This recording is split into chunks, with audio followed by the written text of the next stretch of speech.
Welcome to Chamber Chat on the Road, where we hit the streets to explore the wonderful businesses that are in our area.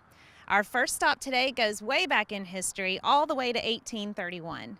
The Methodist Church was the first church in Clarksville originally built in what is now the historic Clarksville Cemetery. Decades later, it moved to its current location on Washington Street.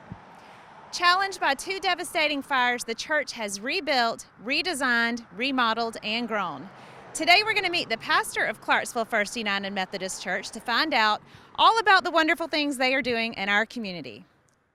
Hey everybody, I'm here with Pastor Keith Cox, pastor of Clarksville First United Methodist Church. Thanks for being on the show today.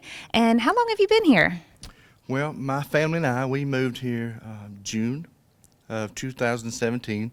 And so my wife April and our two children, Megan and Jordan. So currently 2.5 years. This June will be 3 years. Wow, 3 years. But now this isn't your first gig as a pastor. You have been all over. Tell us some of the other places, other churches. Well, as a United Methodist pastor, I serve in the North Georgia Conference. And so I've been serving in the North Georgia area for 23 years. Wow.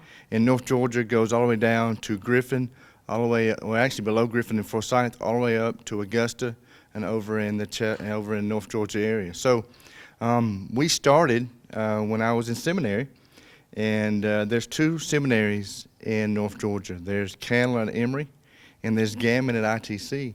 And Gammon is an all-black seminary, and that's where I went. I was the minority. Oh, wow. I even got the minority scholarship. Well, look at you. Yeah, exactly.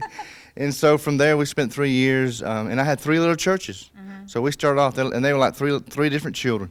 And so the largest was like 25, and the medium was 15, and the smallest was like 10.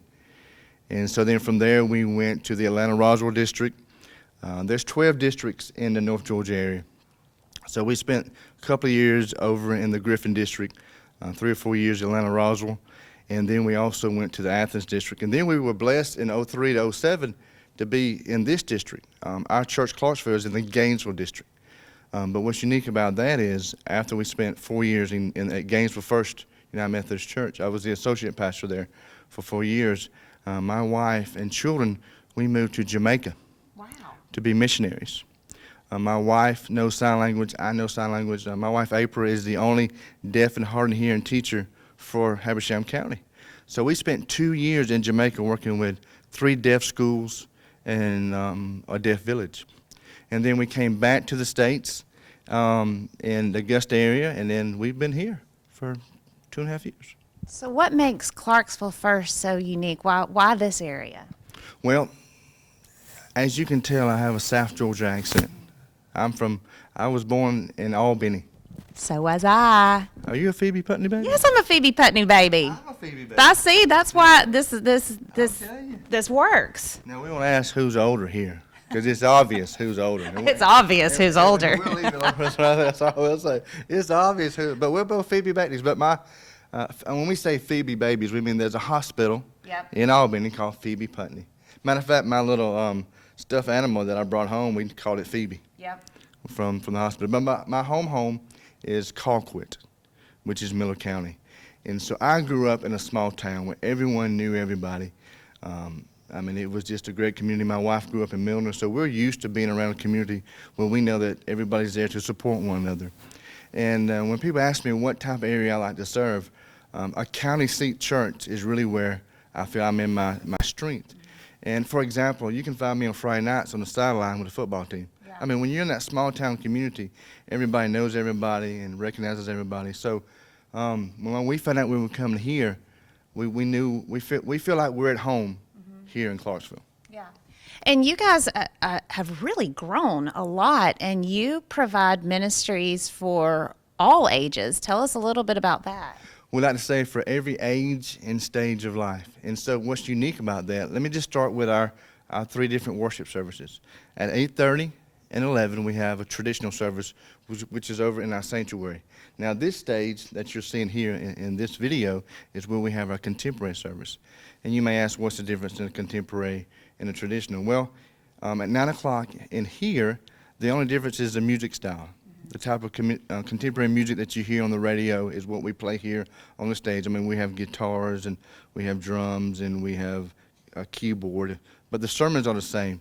in all three. So they get to hear the same sermon. So you can come at 8:30 and hear the same sermon you hear at 11. What's different between contemporary and traditional is based on the music. Yeah. So the traditional, we have more hymns, we have more prayers, and I wear a robe at the 8:30 and 11. But here I can have blue jeans on or khakis, and it's a little bit more informal. Yeah.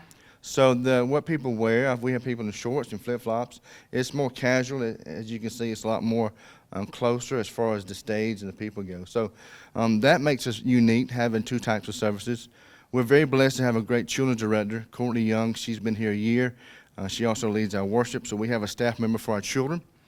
We also have a staff, Bailey Tam does our youth, and he's reaching middle school and high school.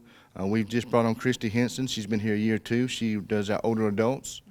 And then Jennifer Boyston, she does our discipleship, and which is also our Sunday school. And then Paula Gibson does our worship. And we have bells, we have a choir, we have a praise team, we have women ensemble, men's ensemble. So when you come to Clarksville, not just our church, but this is a community where people move to retire. Yeah. And so the fine arts are very important in this area. So we offer not only between the music and the bells and dramas and the praise team, the music is outstanding for our church. So when we say every age and stage, it's not just the worship. It's Wednesday night meals for families. It's Wednesday night discipleship. It's a children program, a youth program. We have children's choir. So no matter where you are, no matter how young or old, we will be able to provide a ministry that will meet your needs. I love that. And, you guys are so involved in the community, too, outside of just the walls of this church. You're out there doing things out at different events. And I know Trick or Treat, for example, you do hot dogs and all kinds of stuff. Tell us about the different ways that you sort of connect with this Habersham community. Well, I didn't want to leave anything out, so I made a little list Okay. here. And I know you said have 8 minutes. And a preacher, 8 minutes, that makes no sense. I told you I was going to challenge you. 8 minutes. But what's unique is that what blew my mind when we first moved here is people who actually use these facilities. I mean, we have Boy Scouts and Cub Scouts. The fire department comes over. We have a Narcotics Anonymous that meets here. We have a bridge club that meets over there in the room over there. We have 2 quilting guilds that come. We have homeowner association that comes, library blood drives, core groups, homeschools, and even a spiritual retreat called Walk to Emmaus. These are people who actually come and use our facility. Wow. Now, when we go outside these walls, we have a blessing box. When you come in, we have a box right outside of our administrative building where if you need food or if you need, we have hats, we have gloves. So if you are in our community and if you're on the streets or you have a house and you just don't have it, you can go up to our blessing box and open it up and get food. Anybody can walk up and get that. Yeah. Then we also have a blanket ministry. We go and pack food for kids to school who don't have meals on the weekend. We work at local soup kitchens, and we have Meals on Wheels. We have a group that actually builds ramps for people who need wheelchair accessibility. I mean, from nursing homes to prayer ministries, and if I don't say all these, someone's going to get mad, so I'll go quick. From prison ministries, you can listen to me on the radio or on our website for a sermon. We have a shawl ministry, prayer ministry, trunk and treat, like you said, we partner. Yeah. And over 2,000 kids. When I first got here, they're like, there's going to be 2,000 children. I'm like, whatever. It's crazy. It is. It's crazy. Then we have egg hunts. We have a sunrise service at the gazebo. I go pray at school board and city councils. There's something called Habersham Leadership. I can tell you more about that later. We're involved in Habersham. It's the most amazing thing ever. And then we're also part of the Chamber of Commerce. And then we also provide meals for our football team and baseball team. But last thing, I need to say this, is we have a community thrift store, which is downtown. Yes, you do. And this is our 10th year anniversary, Oh, wow. February 2nd. Well, we've got to have a celebration for that. Well, this Sunday on February 2nd, we're going to celebrate. And that thrift store has done so much, not only for the community to help families, but then they also take the money and they actually distribute the money to other nonprofits in our area, Yeah. in the community. So that's a little bit of what we do. Just a little bit. Do you have to go to all these things? No. I mean, I try. That sounds horrible. That sounds horrible. It was funny because when we first moved here, I would drive by first 3 or 4 months and all the lights are on. And I'm like, oh my gosh, what am I missing? Yeah. But no, we are blessed with our staff and our church members. So I try to make a lot of it, but Yeah. there's no way. That's right. Well, you're human. But now you guys are this is a big campus. This church occupies a big, section of downtown. y'all have you didn't mention you have a school program on campus. Well, I was going to. I'm following the order. Actually, we have a preschool. We're in our 5th year, but what's unique about it is we're about to add a kindergarten class. So if you have a child that's looking to have a private kindergarten, a Christian-based kindergarten, that will start this fall 2020. So we've had the preschool for a while. We also have chapel. I lead the chapel service for the kids, but we're excited about starting a brand new kindergarten class. So if you have a child that's 2, they can be here at 2, 3, pre-K, and kindergarten. Wow, that's great.